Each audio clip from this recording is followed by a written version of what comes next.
అందరికీ నమస్కారం అండి. ఈరోజు వీడియోలో 2024వ సంవత్సరంలో మనకి జూలై 6వ తేదీ నుంచి 15వ తేదీ వరకు వారాహి గుప్త నవరాత్రులు అంటే వారాహి దేవి నవరాత్రులు అనేటివి రానున్నాయండి. చాలామందికి ఈ వారాహి దేవి నవరాత్రులు చేయాలనే ఒక కోరిక ఉంటుందండి. ఎందుకంటే ఈ తల్లి చాలా గొప్ప శక్తివంతురాలండి.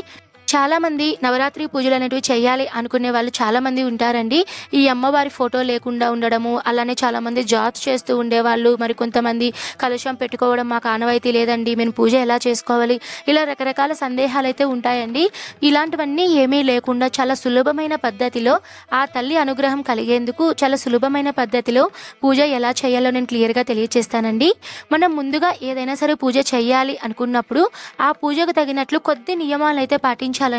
ఈ వారాహి నవరాత్రి పూజ చేయాలి అనుకున్న వాళ్ళు నేను చెప్పేటువంటి ఈ 3 నియమాలను ఖచ్చితంగా పాటించండి.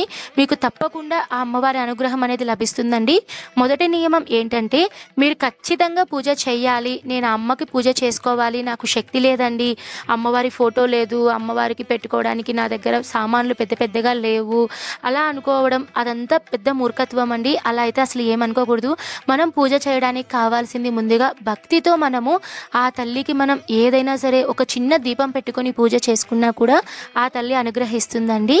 అలానే ఈ నవరాత్రులు చాలా శక్తివంతమైనవి కాబట్టి ఈ నవరాత్రుల్లో ఎవరైనా సరే పూజ చేయాలి చేసేవాళ్ళు ఖచ్చితంగా నాన్ వెజ్ అయితే తినకూడదండి. పెళ్ళైన వాళ్ళైతే బ్రహ్మచర్యం అనేది పాటించాలి.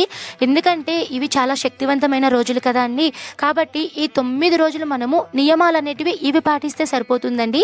తర్వాత అమ్మవారి పూజ అనేది మనం ఉదయం చేయాలా సాయంత్రం చేయాలంటే వారాహి అమ్మవారి పూజ మనం రాత్రి సమయంలో చేస్తేనే చాలా మంచిదండి. అమ్మని రాత్రి దేవత అనే పేరుతో కూడా పిలుస్తారండి. రాత్రి సమయం అంటే ఆల్మోస్ట్ జాబ్స్ చేసే వాళ్ళందరూ కూడా ఈవినింగే వాళ్ళు ఆఫీస్ నుంచి వచ్చేస్తారు కాబట్టి రాత్రి సమయంలో ఈజీగా అమ్మకు పూజ చేసుకుంటారు. పూజ చేసే ముందు తలస్నానం అనేది చేసుకొని మీరు పూజ అనేది చేసుకోవచ్చండి.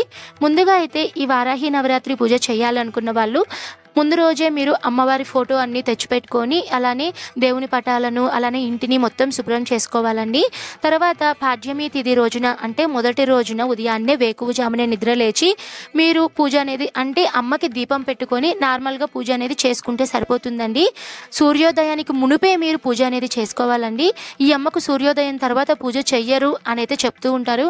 మీకు అంత పొద్దున్నే కుదరకపోతే రాత్రి కుదరకపోతే మీకు ఏ సమయంలో దొరికితే ఆ సమయంలో పూజ అనేది చేసుకోవచ్చండి. నేనైతే ఇక్కడ పూజ ఎలా చేశాను అంటే ముందుగా అయితే ఒక పీఠాన్ని ఏర్పాటు చేసుకున్నానండి. మీరు రాత్రి కనుక పూజ స్టార్ట్ చేసేవాళ్ళు కానీ పొద్దున చేసేవాళ్ళు కానీ ఉదయం మీరు పూజ ఎక్కడ చేయాలి అని అనుకుంటున్నారో ఆ ప్రాంతంలో ఒక పీఠాన్ని ఏర్పాటు చేసుకొని దాని మీద ఏదైనా ఒక వస్త్రాన్ని పరుచుకోవాలండి. ఇక్కడ వస్త్రం అంటే కొత్తది వేసుకోవాలా అండి పాతది వేసుకోవాలి అంటే మీ శక్తి కొలదండి. మీరు కొత్త వస్త్రాన్నైనా పీఠం మీద వేసుకోవచ్చు, లేదు అంటే మీరు ఏదైనా సరే ఉతికిన వస్త్రాన్ని కూడా మీరు పీఠం మీద వేసుకోవచ్చండి. తర్వాత పీఠం మీద కొద్దిగా బియ్యాన్ని వేసి పసుపు కుంకుమను పెట్టి అమ్మవారి ఫోటో ఉంటే ఫోటో పెట్టుకోవాలి. మీ దగ్గర వారాహి అమ్మవారి ఫోటో లేదండి అనుకుంటే మీ దగ్గర అమ్మవారి స్వరూపమైనటువంటి లలితాదేవి ఫోటో ఉన్నా దుర్గమ్మ ఫోటో ఉన్నా ఎవరి ఫోటో ఉన్నా సరే మీరు పూజలో అయితే పెట్టుకోవచ్చండి. ఇక్కడ ఒక చిన్న నియమం అండి ఏంటంటే మీరు కనుక లక్ష్మీదేవి ఫోటో కనుక పెట్టుకొని పూజ చెయ్యాలి అని అనుకుంటే నిమ్మకాయల మాల మాత్రం మీరు లక్ష్మీదేవికి అయితే సమర్పించకూడదండి. నేనైతే నా దగ్గర వారాహి అమ్మ ఫోటో ఉంది కాబట్టి నేను పూజలో అమ్మవారికి చక్కగా పసుపు గంధం కుంకుమ బొట్లు పెట్టుకొని అమ్మవారికి చక్కగా పుష్పాలతో అలంకరణ అనేది చేసుకున్నానండి. అలానే దీపపు కుందులను అయితే నేను ఏర్పాటు చేసుకున్నాను. మనము ఈ పూజకి ఎన్ని దీపాలు పెట్టాలండి అంటే అలా ఏం లేదండి, ఇన్ని పెట్టాలి అన్ని పెట్టాలి అలా అయితే ఏమీ లేదండి. మీ శక్తి కొలది మీరు కనీసం 1-2 దీపాలు పెట్టినా సరిపోతుంది. లేదండి ఒక్క దీపం పెట్టుకునే వాళ్ళు 2 ఒత్తులు కలిపి మీరు దీపారాధన చేసినా కూడా సరిపోతుందండి. మీ శక్తి కొలది మీరు ఎన్ని దీపాలైనా సరే మీరు పూజలో పెట్టుకోవచ్చండి. ముందుగా అయితే ఈ పూజ చేసేవాళ్ళు మీ కనుక షోడశోపచార మంత్రాలు కనుక తెలిస్తే మీరు పూజ చేసుకోవచ్చండి. మీరు ముందుగా గణపతికి పూజ చేసుకొని తర్వాత మీరు నా అమ్మవారికి మీరు షోడశోపచార మంత్రాలతో అంటే 16 ఉపచారాలతో అమ్మవారిని ఆహ్వానించి అమ్మవారికి నైవేద్యాలన్నీ సమర్పించి పూజ అనేది చేసుకోవచ్చండి. చాలామందికి మంత్రాలన్నిటివి తెలియవు, చాలామందికి షోడశోపచారాలు ఎట్లా చేయాలో తెలియదు. అలా అనుకున్న వాళ్ళు ముందుగా అయితే పూజలో ఒకవేళ మీరు చెయ్యాలి అని అనుకుంటే చిన్న పసుపుతో గణపతిని చేసుకోండి. లేదండి మీ దగ్గర గణపతి ఫోటో ఉంది అని అనుకుంటే గణపతి ఫోటో కూడా మీరు పూజలో పెట్టుకొని గణపతి దగ్గర కొద్దిగా అక్షింతలను వేసి ఓం ఘం ఘం గణపతియే నమః అని 3 సార్లు కానీ 9 సార్లు కానీ మీరు చెప్పుకొని, స్వామి నేను చేసేటువంటి పూజలో ఏదైనా సరే తప్పులు ఉంటే మన్నించి నా పూజకు మంచి ఫలితం సంపూర్ణమయ్యేలా దీవించండి అని ఆ గణపతికి మీరు ప్రార్థన చేసుకొని తర్వాత మీరు వారాహి అమ్మకి పూజ అనేది చేసుకోవాలండి. నా దగ్గర వారాహి అమ్మవారి విగ్రహం అయితే ఉందండి. నేను ఈ విగ్రహాన్ని అయితే మితు ఎంటర్టైన్మెంట్ అనే వాళ్ళ ఇన్స్టా పేజ్ నుంచి అయితే తెప్పించుకున్నానండి. నేను ఈ అమ్మవారి విగ్రహం ఎలా ఉంది, క్వాలిటీ ఎలా ఉంది, కాస్ట్ ఎలా ఉంది, వీటన్నిటి గురించే నేను ప్రీవియస్ వీడియోస్లో అయితే నేను క్లియర్గా చెప్పానండి. మీకు ఒకవేళ అమ్మవారి విగ్రహం కావాలి అని అనుకుంటే వాళ్ళని ఖచ్చితంగా సంప్రదించండి. వాళ్ళ ఫోన్ నెంబర్స్ డీటెయిల్స్ కూడా నేను డిస్క్రిప్షన్లో ఇస్తాను. ఖచ్చితంగా విగ్రహం పెట్టుకొని పూజ చేయాలా అంటే అలా ఏం లేదండి, నా దగ్గర ఉంది కాబట్టి నేను పెట్టుకున్నాను. ఇలా విగ్రహం లేని వాళ్ళు అమ్మవారి ఫోటోకే మీరు డైరెక్ట్గా పూజలు అనేటివి చేసుకోవచ్చండి. ఇక్కడైతే మనం వారాహి అమ్మవారికి నైవేద్యంగా లలితాదేవి ఫోటో పెట్టుకున్నా, అలానే దుర్గమ్మ ఫోటో పెట్టుకున్నా, వారాహిదేవి ఫోటో పెట్టుకున్నా ఒక్క నిమ్మకాయని మీరు అమ్మవారి పాదాల దగ్గర పెట్టుకొని పూజలు అనేటివి చేసుకుంటే చాలా మంచిదండి. పూజ అంతా అయిన తర్వాత నిమ్మకాయని మీరు ఇంట్లో అందరూ మనం జ్యూస్గా చేసుకొని తాగొచ్చు. లేదు అంటే ఆ నిమ్మకాయని మనం గుమ్మానికి కట్టుకోవచ్చు. లేదు అంటే ఆ నిమ్మకాయని మనం పూజా రూమ్లో అలానే పెట్టుకోవచ్చండి. ఎందుకంటే నిమ్మకాయ అంటే ఒక యాటతో సమానం అనేది చెప్తారండి. అందుకే గ్రామ శక్తులు దుర్గమ్మ ఆలయంలో ఇలా పెద్ద పెద్ద దేవాలయాలలో నిమ్మకాయల్ని ఎక్కువగా నైవేద్యాలుగా సమర్పిస్తారండి. అంతటి శక్తి ఉందండి. మీ దగ్గర ఏవి లేవండి నైవేద్యాలు అంటే మీ శక్తి లేదు, మేము చేయలేమండి, మా దగ్గర అంత స్తోమత లేదు, రోజుకొక రకం నైవేద్యం చేయలేము అనుకున్న వాళ్ళు అమ్మవారికి ఎంతో ఇష్టమైనటువంటి బెల్లంతో చేసిన పానకం, జస్ట్ బెల్లంలో నీళ్లు వేసేసి కొద్దిగా ఇలాచీ వేసేసి మీరు బెల్లం పానకంని లేదు అంటే ఈ నిమ్మకాయని మీరు అమ్మకి నైవేద్యంగా పెట్టుకోవచ్చండి. తర్వాత వారాహి అమ్మవారికి మనము కుంకుమతో పూజ చేస్తే చాలా మంచిదండి. ఎందుకంటే నవరాత్రులలో ఖచ్చితంగా కుంకుమ పూజకు చాలా విశేషత ఉందండి. ఎందుకంటే కుంకుమ పూజ అంటే ఈ పూజకు ఒక ప్రత్యేకత ఉందండి. ఎందుకంటే 9 రోజులు అమ్మవారు ఒక్కొక్క రోజు ఒక్కొక్క రాక్షసుని సంహరించుకొని 9వ రోజు రాక్షసుని చంపి వధించిన తర్వాత అమ్మవారు ఉగ్ర రూపంలో ఉంటారట అండి. మనము కుంకుమ పూజ అనేది చేయడం వలన అమ్మవారు శాంతిస్తారట అండి. అందుకని ఈ నవరాత్రుల్లో ఎక్కువగా కుంకుమ పూజ అనేది చేస్తూ ఉంటారు. ఎవరైతే జాబ్స్ చేసేవాళ్ళు, ఎవరైతే కలశం అఖండ దీపం లేని వాళ్ళు ఉన్నవాళ్ళు ప్రతి ఒక్కరూ కూడా ఈ వారాహి నవరాత్రుల్లో ఖచ్చితంగా మీరు కుంకుమతో అష్టోత్తర శతనామావళి మంత్రాలు చదువుకోండి, చాలా మంచిది. కుంకుమ కొద్దిగా తీసుకొని కొద్దిగా వారాహి దేవి అయి నమః అని అమ్మవారి దగ్గర అయితే ఒక తమలపాకు పెట్టుకొని లేదా ఏదైనా ఒక ప్లేట్ పెట్టుకొని మీరు అందులో కొద్దిగా అష్టోత్తర శతనామావళి మంత్రాలు చదువుకోవచ్చండి. చెప్పాను కదండి, షోడశోపచార మంత్రాలు వస్తే మీరు యథావిధిగా మంత్రాల ప్రకారం మీరు చదువుకుంటూ పూజ అనేది చేసుకోవచ్చు. మీరు షోడశోపచార మంత్రాలు తెలియని వాళ్ళకు మాత్రమే ఈ వీడియో అనేది క్లియర్గా ఉపయోగపడుతుందండి. ఫోటో దగ్గర మీరు అమ్మవారికి నార్మల్గా పూజ అంతా స్టార్ట్ చేసిన తర్వాత నిమ్మకాయ అనేది అమ్మవారి పాదాల దగ్గర పెట్టుకొని ఒక తమలపాకు కానీ లేదు అంటే మీ ఇష్టం అండి ఏదైనా ప్లేట్ ఉన్నా పెట్టుకొని కుంకుమతో అష్టోత్తర శతనామావళి మంత్రాలు చదువుకోవాలండి. అష్టోత్తర శతనామావళి మంత్రాలు తెలియని వాళ్ళు చాలామంది ఉంటారండి. ఈ అమ్మవారి మంత్రాలు దొరకడం చాలా కష్టం. ఒకవేళ ఎవరికైనా తెలుసుంటే గూగుల్లో అయితే మనం టైప్ చేయగానే తెలుగులో క్లియర్గా వస్తాయి.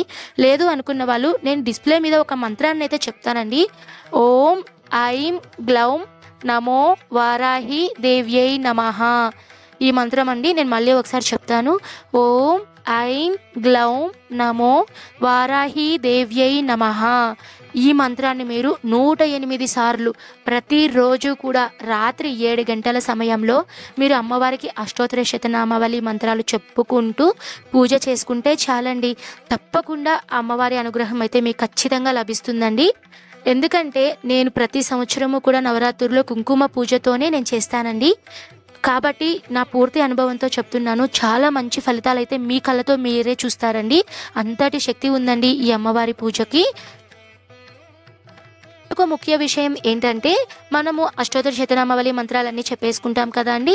ఈ అమ్మవారు శాంతింప చేయడానికి మనం కొద్దిగా చందనంతో కూడా పూజలు అనేటివి చేస్తూ ఉంటారండి. చాలామంది దేవాలయాల్లో అమ్మవారికి చందనంతో బొట్టు అనేది పెడుతూ ఉంటారు, చందనంతో అష్టోత్తర శతనామావళి కూడా పఠిస్తూ ఉంటారు. నేనైతే ఇక్కడ చందనంతో కూడా అమ్మవారి మంత్రాలు చెప్పుకొని పూజ అనేది చేసుకున్నానండి. తర్వాత ఈ అమ్మవారికి ధూపం అంటే చాలా ఇష్టమట అండి. ఇంట్లో కనుక అమ్మవారి పూజ చేసిన రోజు, ముఖ్యంగా పంచమి తిథి ఉన్న రోజు, అలానే అష్టమి తిథి ఉన్న రోజు చాలా పవర్ఫుల్ అట అండి. ఈ రోజులలో ఖచ్చితంగా ఇంట్లో ధూపం అనేది వేసుకొని పూజ చేస్తే చాలా మంచిది. నేనైతే ఇక్కడ పూజలో ఒక పంచగవ్య దీపం అనేది వెలిగించుకున్నానండి. పంచగవ్యాలతో చేసినటువంటి అంటే ఆవు పేడ, పెరుగు, నెయ్యి వీటన్నిటితో కలిపి వీళ్ళు పంచగవ్య దీపాలు అయితే చేశారండి. వీటిలో కొద్దిగా నేను ఒత్తి వేసుకొని నూనె వేసుకొని వెలిగించుకున్నానండి. తర్వాత దానంతట అదే పూర్తిగా మండిపోయి అందులో నుంచి వచ్చే ధూపం ఉంటుంది కదండి, అందులో కూడా నేను కొద్దిగా సాంబ్రాణిని కూడా వేసుకున్నానండి. ధూప్ స్టిక్స్ ఉన్నా కూడా నేను అందులో వేసుకొని, ఎంత ధూపం వచ్చి పొగ అనేది వస్తే ఆ పూజకు అంత మంచి ఫలితం అనేది ఉంటుందట అండి. కాబట్టి ఈ 9 రోజులు రాత్రి పూజ ఎవరైతే చేస్తారో ఆ ఇంట్లో తప్పకుండా ధూపం అనేది వేసుకోండి, చాలా మంచిది. ఈ విధంగా అయితే చేసుకోవాలండి. చెప్పాను కదా అండి, సింపుల్గా పూజ చేసుకోవాలి, నైవేద్యం ఏమి పెట్టుకోవాలి, అలానే అమ్మకి పూజ కుంకుమతో చేయాలి అని క్లియర్గా ప్రతిదీ చెప్పాను. పూజ అంతా అయిన తర్వాత చివరిగా మనం అమ్మవారికి మంగళహారతి అనేది ఇచ్చేసి తర్వాత టెంకాయని సమర్పించాలి. తర్వాత మంత్ర పుష్పం, తాంబూలంగా మీ శక్తి కొలదండి ఏదైనా సరే జాకెట్ని కానీ ఏదైనా సరే వస్త్రాన్ని, గాజులు, ఆకు వక్క, అట్టిపళ్ళు వీటన్నిటిని మనము అమ్మవారికి తాంబూలంగా ఇవ్వాలండి. 9 రోజులు ఇదే ప్రాసెస్ అండి. 9 రోజులు కూడా మీరు ఇదే విధంగా చేసుకొని 9వ రోజు అంటే మనకి ఈ సంవత్సరం 15వ తేదీన అయితే మనకి నవమి తిథి ఉందండి. ఆదివారము ఉంది అంటే 14వ తేదీ ఉంది, 15వ తేదీ ఉందండి. నవరాత్రి అంటే 9 రోజులు పూర్తవ్వాలండి. అంటే ఆదివారం కూడా పూర్తయిన తర్వాత సోమవారం రోజున మీరు ఉదయాన్నే సూర్యోదయానికి మునిపే మీరు పూజ చేసుకొని ఉద్యాపన అనేది చెప్పుకోవచ్చు. ఉదయం కుదరలేని వాళ్ళు 15వ తేదీ సోమవారం రోజు రాత్రి పూజ నార్మల్గా చేసుకొని నైవేద్యం సమర్పించి అమ్మకు మీరు ఉద్యాపన అనేది చెప్పుకోవచ్చండి. ఈ విధంగా అయితే పూజ అనేది సంపూర్ణం చేసుకోవాలండి. చివరి రోజు అమ్మవారికి మీరు మీ శక్తి కొలది తాంబూలంగా చీర, జాకెట్ ఏవైనా సరే పెట్టుకోవచ్చు. ఒకవేళ మీ శక్తి కొలది ఎవరినైనా పిలుచుకొని వాళ్ళకి తాంబూలంగా కూడా మీరు ఇంటికి పిలుచుకొని వాళ్ళకి పసుపు కుంకుమలు అనేటివి పెట్టి మీరు తాంబూలంగా కూడా ఇవ్వచ్చండి. ఇదే విధంగా చేయాలండి. ఈ 9 రోజులు కూడా మీరు సింపుల్గా పూజ చేసుకోవడం, అష్టోత్తరాలు చెప్పుకోవడం, పూజ చేసుకోవడం, నైవేద్యాలు చేసుకోవడం, ధూపం వేసుకోవడం, ఇదే విధంగా చేసుకోవని 9వ రోజు ఉద్యాపన చెప్పడం అండి. ఈ విధంగా అయితే ప్రతిరోజు పూజ చేసుకోవాలండి. ఈ వీడియో తప్పకుండా మీ అందరికీ ఉపయోగపడింది అని అనుకుంటున్నాను. ఈ వీడియో కనుక ఉపయోగపడితే తప్పకుండా లైక్ చేయండి. నేను మరో మంచి వీడియోతో మీ ముందుంటానండి. వారాహి నవరాత్రి పూజకు సంబంధించిన అన్ని వీడియోలు కూడా మన ఛానల్లో ఉన్నాయండి. తప్పకుండా మీకు ఉపయోగపడితే తప్పకుండా వీడియోస్ని చూడండి. ఓకే అండి, నేను మరో మంచి వీడియోతో మీ ముందుంటాను. సర్వే జన సుఖినో భవంతు. స్వస్తి.